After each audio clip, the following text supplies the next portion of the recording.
Alimentary canal की diagram बना ली थी, जल्दी से मैं ड्रॉ कर रही हूँ क्योंकि उसके साथ ही फिर हम डिस्कशन शुरू करेंगे।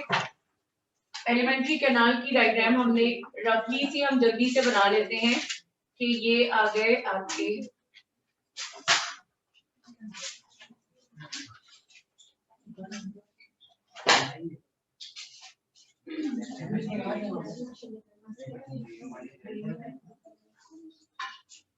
किसने बना लिए ये?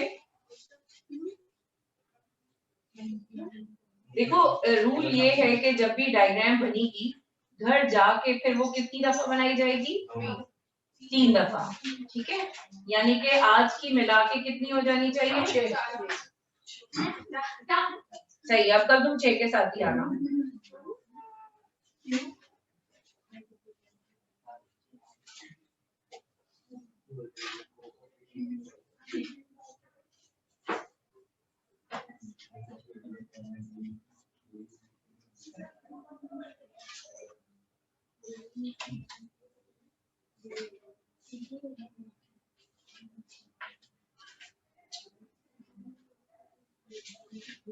अच्छा जी, ये आ गया आपका labour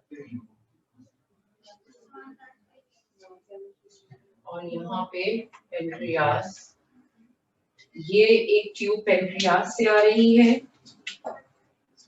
known as pancreatic duct, और एक जो है वो लिवर से निकल रही है, और दोनों मिलके जब इंटेस्टाइन में आती है तो क्या कहलाती है? हेपेटोपेंक्रिएटिक डक्ट, ठीक है। अच्छा, तो हम लोगों ने यहाँ तक डिस्कस किया था कि एलिमेंट्री कैनाल की डायग्राम डिस्कस कर ली थी। लिवर थोड़ा सा हेपेटाइटिस का शिकार हो चुका है, बट कोई बात नहीं, इलाज तो हो जाता है, ये हो गया थोड़ा सा इलाज। एनीवेज, तो स्टार्ट हो रहा है इंजेक्शन से। इंजेक्शन जो माउथ कर रहा है, माउथ में जो है वो स्लाइवरी ग्लैंड्स मौजूद है। माउथ में डाइजेशन होती है इन 2 फेजेस, ठीक है, 2 फेजेस में या 2 स्टेजेस में डाइजेस्ट, या बेसिकली दो टाइप्स की डाइजेशन होती है माउथ में, ठीक है। 2 टाइप्स ऑफ डाइजेशन जो है वो माउथ पे होती है। कौन सी 2 टाइप्स होती हैं? एक होती है मैकेनिकल डाइजेशन, मैकेनिकल, और दूसरी होती है केमिकल डाइजेशन, ठीक है। मैकेनिकल का मतलब ये होता है कि जो भी चीज है उसको स्मॉल पीसेस में कन्वर्ट कर देना। तो माउथ में प्रेजेंट होते हैं टीथ। टीथ की आपकी इस बुक में तो डिटेल नहीं है, वरना टीथ भी हमें थोड़ा सा डिटेल में पढ़ना होता है, तो मैं आप लोगों को थोड़ा सा बताऊंगी जरूर टीथ, लेकिन पूरा एलिमेंट्री कैनाल और डाइजेस्टिव सिस्टम खत्म होने के बाद। माउथ में प्रेजेंट है टीथ, और टीथ जो है वो च्यू कर, it is meant for chewing of food. Chew करने की वजह से फूड के जो लार्जर बाइट्स हैं वो स्मॉलर पीसेस में कन्वर्ट हो जाते हैं, और स्मॉलर पीसेस में कन्वर्ट होने से उनका सरफेस एरिया इंक्रीज हो जाता है। वो जो एक लार्जर बाइट है जब छोटे छोटे छोटे छोटे पीसेस में कन्वर्ट हो जाता है तो क्या होता है? It increases the surface area, it increases the surface area. अब जब सरफेस एरिया बढ़ जाएगा तो ऑटोमेटिकली रिएक्शन जो है वो फास्ट हो जाएगा, सही है। अच्छा, इसके अलावा माउथ में ग्लैंड्स प्रेजेंट होते हैं, और वो ग्लैंड्स कहलाते हैं salivary gland. Salivary gland secretions produce करते हैं, और वो सिक्रीशन कहलाती है saliva. What is the meaning of secretion? Liquid या जूस, जो भी कोई ग्लैंड या ऑर्गन या सेल लिक्विड प्रोड्यूस करते हैं उसको क्या कहते हैं? हम सिक्रीशंस कहते हैं। तो ग्लैंड जो लिक्विड प्रोड्यूस कर रहे हैं उसको हम कहते हैं सिक्रीशन, स्लाइवा। और स्लाइवा के अंदर एंजाइम्स मौजूद हैं। Enzyme, very good. ये जैसे केमिस्ट्री में केमिकल रिएक्शन को फास्ट करने के लिए कैटलिस्ट होते हैं, वैसे ही लिविंग ऑर्गेनिजम्स में बॉडी के अंदर भी कुछ कैटलिस्ट होते हैं। क्योंकि वो लिविंग बॉडी में है इस वजह से वो कहलाते हैं बायोलॉजिकल कैटलिस्ट, और इनका एक्चुअल में नाम होता है एंजाइम। यानी हम कह सकते हैं कि एंजाइम्स आर बायोलॉजिकल कैटलिस्ट। अब ये क्या काम कर रहे होते हैं बायोलॉजिकल कैटलिस्ट? ये जो भी रिएक्शन है उसको स्पीड अप कर देते हैं। फॉर एग्जाम्पल अगर कोई रिएक्शन 3 घंटे में मुकम्मल होने वाला है तो उसको विद इन 1 आवर और 1.5 आवर में कंप्लीट कर देते हैं। इस वजह से हम इसको कह रहे हैं कि दे स्पीड अप द रिएक्शन। जो स्लाइवा में एंजाइम्स हैं उनका नाम है सलाइवरी अमाइलेज, सलाइवरी अमाइलेज। ठीक है, अब ये स्लाइवा लिक्विड जो भी बाइट है उसके स्मॉल पीसेस के साथ मिक्स्ड हो जाएगा और टंग उसे माउथ में रोल करके एक स्मॉल सर्कुलर स्ट्रक्चर बना लेगी और उस स्ट्रक्चर को हम कहते हैं बोलस। जो माउथ में एक स्मॉल सर्कुलर बॉल बन जाती है with the help of a tongue, वो जो small food pieces and saliva mix होके एक बॉल सर्कुलर स्ट्रक्चर बना लेता है, उसे हम कहते हैं बोलस। ठीक है, अच्छा फिर केमिकल डाइजेशन क्या हो रही है माउथ में? ये एंजाइम जिनका नाम है सलाइवरी अमाइलेज, सलाइवरी अमाइलेज, ये केमिकल रिएक्शन को स्पीड अप कर रहे हैं। और वो रिएक्शन क्या है कि हमारे फूड में मौजूद स्टार्च कन्वर्ट हो जाता है इनटू मेल्टोज। ठीक है, आपको याद होगा स्टार्च के बारे में मैंने क्या किसकी प्रेजेंस में? In the presence of amylase. ये अमाइलेज का काम है, जो बायोलॉजिकल कैटलिस्ट हैं वो स्टार्च की डाइजेशन करते हैं इनटू माल्टोज। चले अब जल्दी से मुझे ये बता दीजिए कि स्टार्च क्या था। जब हमने कार्बोहाइड्रेट्स पढ़े थे तो मैंने पॉलीमर और मोनोमर बताए थे, तो स्टार्च क्या था? पॉलीसेकेराइड यानी लार्जर मॉलिक्यूल। और मेल्टोज क्या था? डाइसेक्राइड। मोनो नहीं है, सिंगल यूनिट नहीं है, क्योंकि अगर ये सिंगल यूनिट होता तो इसका मतलब हो जाता कि डाइजेशन कंप्लीट हो गई। क्योंकि जो डाइजेशन का मकसद ही कॉम्प्लेक्स ऑर्गेनिक कंपाउंड को सिंपलेस्ट फॉर्म में कन्वर्ट करना है। सिंपलेस्ट यानी सारे मोनोमर्स, कार्बोहाइड्रेट के भी मोनोमर्स, प्रोटीन के भी मोनोमर्स और फैट्स के भी मोनोमर्स। लेकिन अभी ये बिल्कुल मोनोमर में कन्वर्ट नहीं हुआ है, इसकी पार्शियल डाइजेशन हुई है, यानी थोड़ी सी डाइजेशन हुई है। और अभी जो चीज बनी है वो डाइसेक्राइड है, यानी इसकी फर्दर डाइजेशन होनी है, ये डाइजेशन कंप्लीट नहीं है। बाकी क्या चीजें बची? फूड हमारा सिर्फ स्टार्च तो होता नहीं है, फूड में और क्या क्या चीजें हो सकती हैं? प्रोटीन्स भी हो सकते हैं, फैट्स भी हो सकते हैं। तो माउथ में प्रोटीन्स और फैट्स के साथ कुछ भी नहीं होगा। प्रोटीन्स का नो रिएक्शन, कोई भी रिएक्शन नहीं होगा, प्रोटीन डाइजेस्ट नहीं होंगे। और फैट्स, फैट्स का भी कोई डाइजेशन नहीं होगा, कोई रिएक्शन नहीं होगा, नो रिएक्शन। तो ये हो गए हमारे mechanical and chemical digestion in mouth. अच्छा एक और बात, स्लाइवा के लिए हमें ये भी देखना है, या जितने भी एंजाइम है आगे भी हम देखेंगे, एंजाइम जो होते हैं वो हमें पूरा एंजाइम का एक चैप्टर ही पढ़ना है ना अभी तो। ठीक है, तो एंजाइम्स के बारे में और मजीद इंफॉर्मेशन ये है कि एंजाइम्स जो होते हैं वो पीएच स्पेसिफिक होते हैं। पीएच स्पेसिफिक का मतलब ये होता है कि वो तो पीएच का मतलब होता है power of hydrogen ion concentration, जो हमें बताता है कि कोई भी सॉल्यूशन या केमिकल एसिडिक है या अल्कलाइन है या बेसिक है, राइट। लेकिन यहाँ पर जो पीएच स्पेसिफिक का मतलब मैं बता रही हूँ आपको, पीएच का मतलब वही है, लेकिन एंजाइम को हमने कहा है पीएच स्पेसिफिक। यानी कुछ एंजाइम एसिडिक पीएच में अपना काम करते हैं और कुछ एंजाइम अल्कलाइन पीएच में करते हैं। ठीक है, यानी अगर ऐसा एंजाइम है जो एसिडिक एसिडिक स्पेसिफिक है, यानी वो सिर्फ और सिर्फ एसिडिक मीडियम में अपना रिएक्शन करता है, तो अगर मीडियम अल्कलाइन हो जाएगा तो वो एंजाइम काम नहीं करेगा। बात समझ आ रही है? ठीक है, इसकी क्या डिटेल्स हैं, क्यों नहीं करता ये वो तो हम तब एंजाइम का चैप्टर पढ़ेंगे तभी डिस्कस करेंगे। लेकिन बस ये याद रखिए, वो एंजाइम जो एसिडिक पीएच में काम करता है वो अल्कलाइन पीएच में क्या हो जाता है? इनएक्टिव हो जाता है, काम नहीं करता, डीनेचर हो जाता है। ठीक है, और जो अल्कलाइन पीएच में काम करता है वो अगर एसिडिक पीएच मिल जाए तो वो खत्म हो जाता है, वो अपना काम नहीं करता। इसी तरह कुछ एंजाइम है जो सिर्फ न्यूट्रल पीएच में काम करते हैं, अगर एसिडिक या अल्कलाइन पीएच होगी तो वो क्या हो जाएंगे? वो काम नहीं करेंगे, फौरन उनका रिएक्शन जो है वो स्टॉप हो जाएगा। माउथ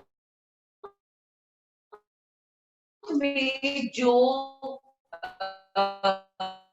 स्लाइवा मौजूद है, क्या फील होता है आपके माउथ में? क्या पीएच होगी?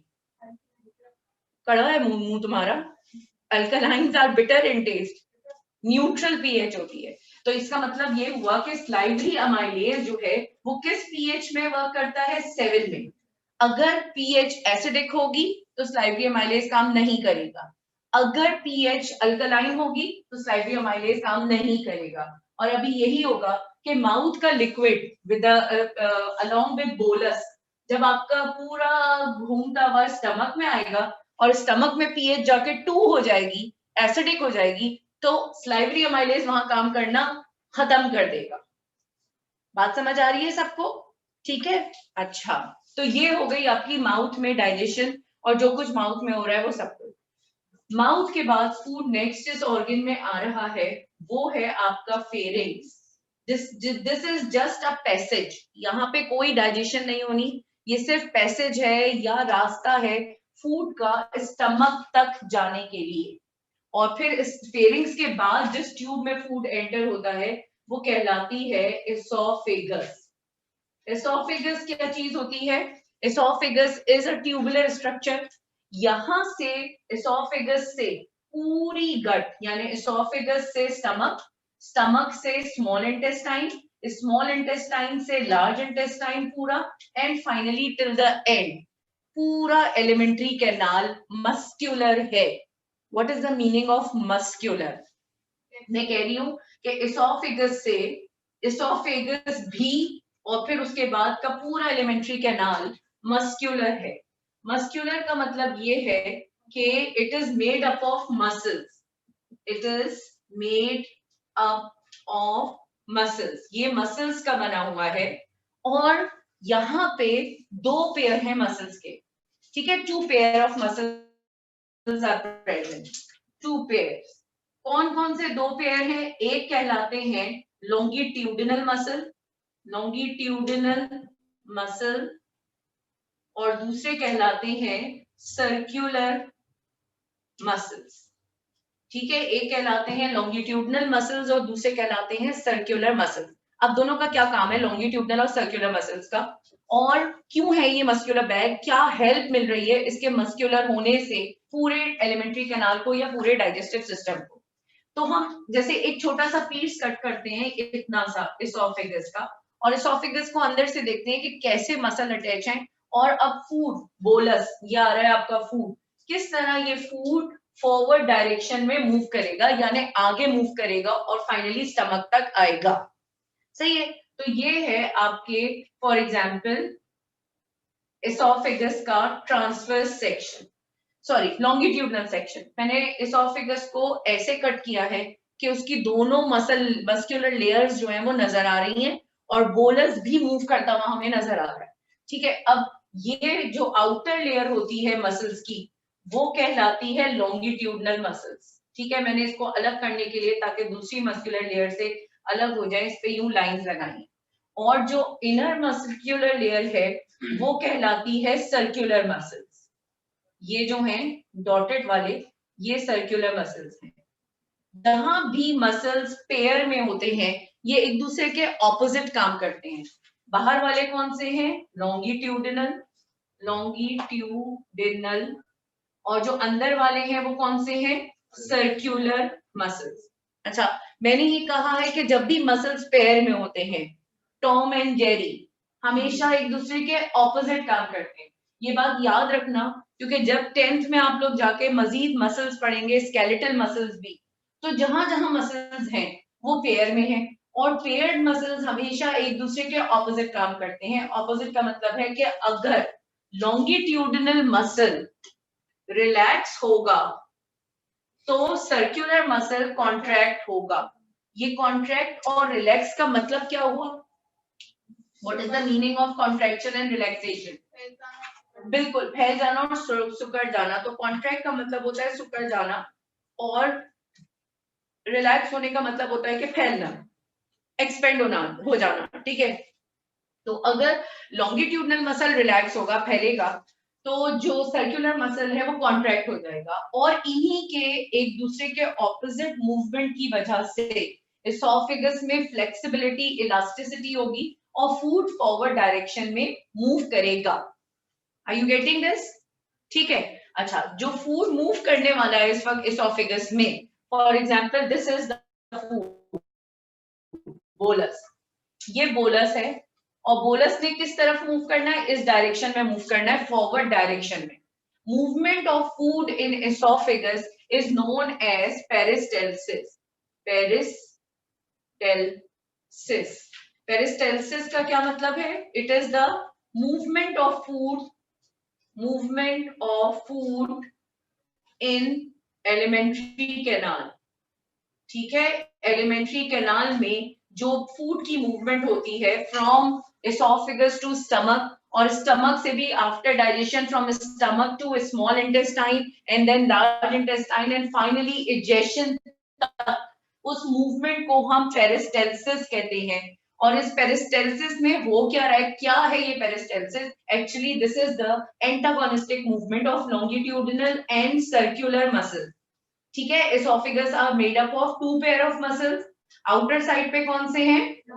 लॉन्गिट्यूडनल। इनर साइड पे कौन से हैं? सर्कुलर।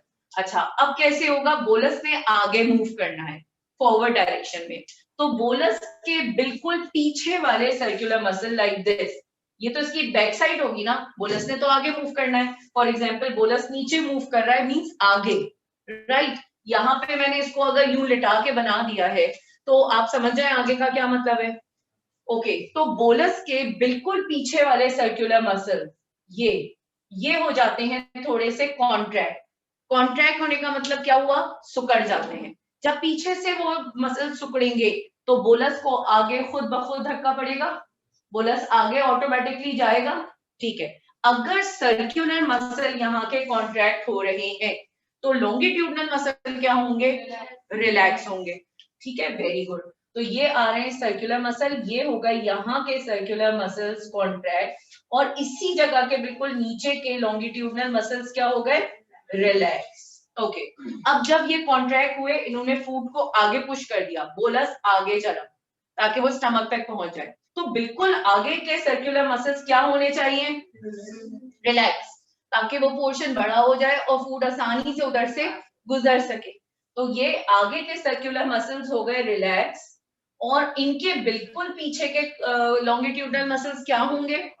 कॉन्ट्रैक्ट। क्योंकि एक चीज रिलैक्स है तो दूसरी को तो हमें ऑटोमेटिकली ऑपोजिट बताना है, और वो क्या है? कॉन्ट्रैक्ट। ये मूवमेंट जिसमें लॉन्गिट्यूडनल और सर्कुलर मसल की एंटागोनिस्टिक मूवमेंट है, या इनका एक दूसरे के अलग अलग काम करना है, इस मूवमेंट की वजह से फूड फॉरवर्ड डायरेक्शन में मूव करता है, और फूड के आगे मूव करने को या लॉन्गिट्यूडिनल एंड सर्कुलर मसल्स की कॉन्ट्रैक्शन रिलैक्सेशन को हम कहते हैं पेरिस्टेल्सिस। ठीक है, जब पेरिस्टेल्सिस होगी इसकी वजह से फूड फॉरवर्ड डायरेक्शन में मूव करेगा, the food will move in forward direction. समझ में आ रहा है सबको? ओके, यहाँ पे जो लोग हैं बोर्ड नजर आ रहा है, समझ में आ रहा है सबको?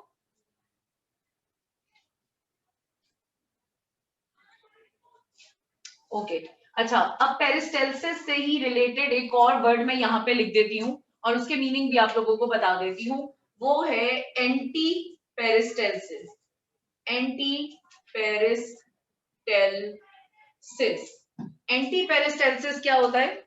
एंटी यानी किसी चीज के अगेंस्ट। अगर पेरिस्टेल्सिस से फूड फॉरवर्ड डायरेक्शन में मूव कर रहा है तो एंटी पेरिस्टेल्सिस से वो फूड बैकवर्ड मूव करेगा, और बैकवर्ड फूड की मूवमेंट को हम क्या कहते हैं? वॉमिटिंग।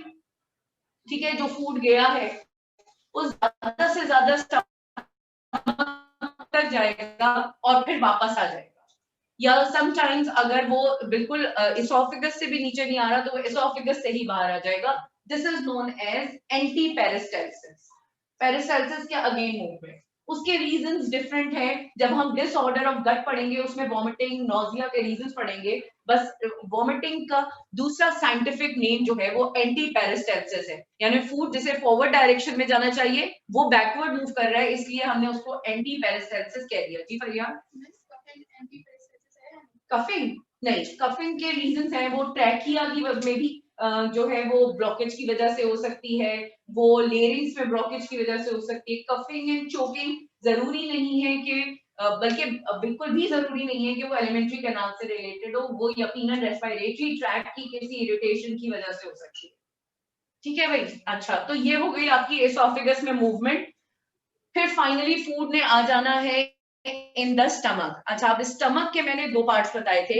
एक पार्ट वो जो ऊपर की साइड पे है क्या कहलाता है, कार्डियक स्टमक, और जो लोअर वाला है वो कहलाता है पाइलोरिक स्टमक, यही बताया था।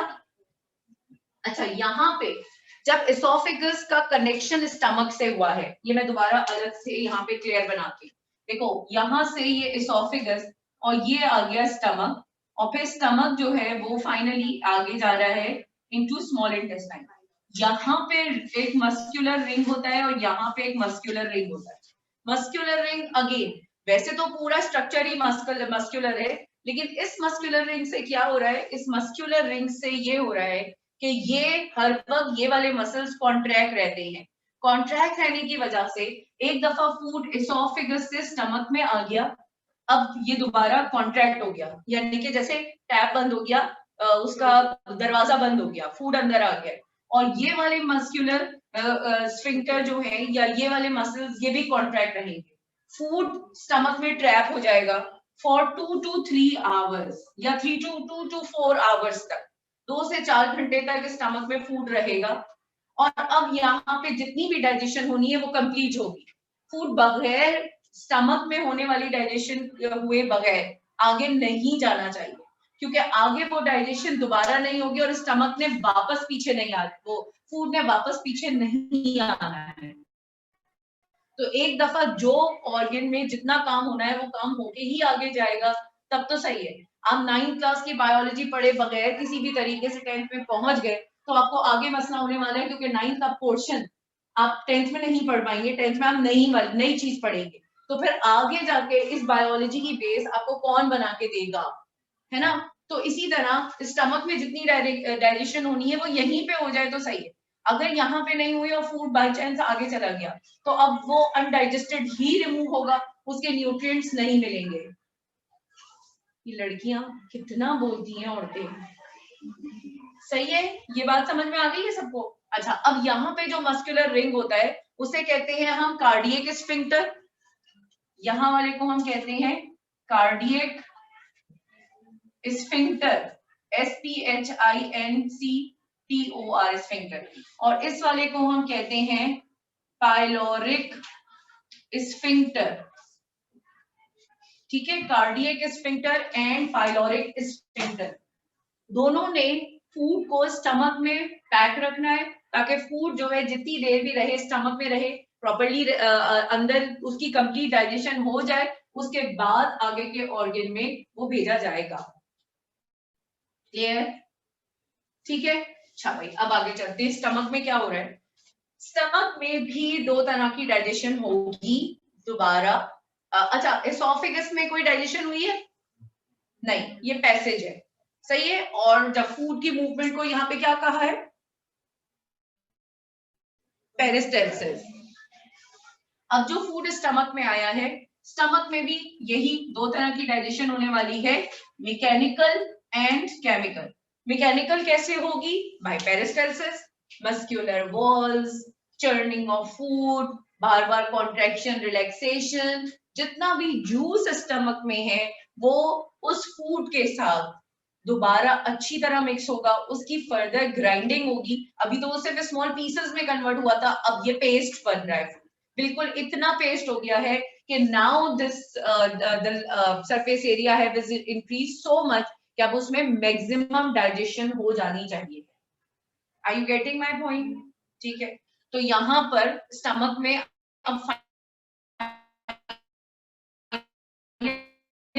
जो है फूड और अच्छी तरह से पेस्ट हो जाएगा, grindation, partial digestion plus pasting, grinding, उसके बाद फूड कहलाता है फाइनली स्टमक से आगे जाने के लिए जब तैयार होता है तो उस वक्त फूड कहलाता है काइम, CHYME, काइम। काइम वहां पे क्या था, बोलस, बोलस की पीएच क्या थी 7 न्यूट्रल, यहाँ पे पेस्ट क्या है, काइन, और काइन की पीएच पहले से बता देती हूँ, उसकी डिटेल्स में अभी जा रही हूँ। काइन की पीएच होनी चाहिए है 2, एसिडिक पीएच, ठीक है। काइन की पीएच जो है वो 2 होगी, यानी कि एसिडिक पीएच होगी, और स्टमक में एसिडिक पीएच में ही डाइजेशन जो है वो कंप्लीट होगी। स्टमक, अभी काफी कुछ हमें स्टमक में पढ़ना है, स्टमक की वॉल्स पढ़नी है, तो अब हम अपना बाकी का लेक्चर जो है वो कंटिन्यू करेंगे नेक्स्ट क्लास।